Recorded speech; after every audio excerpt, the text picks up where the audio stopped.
Built, this is what I'm saying. Get you a step bit. Either like this one or like this one. And get you these little flat files. Look right here. These little files, right?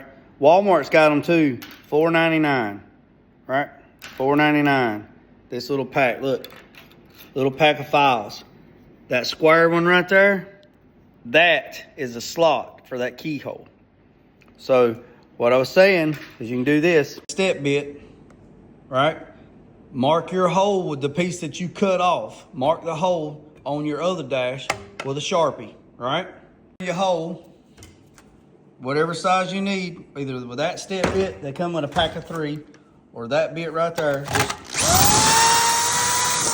drill your hole, file, and I mean it.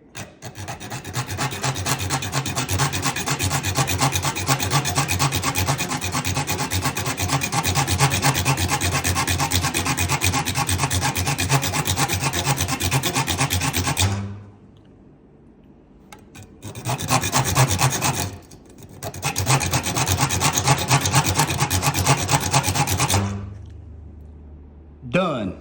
Done and done. No cutting, no welding. Don't have to do all that other stuff because you want a time frame and you can knock it out. You can knock it out. Quick, easy peasy, cheesy greasy, baby.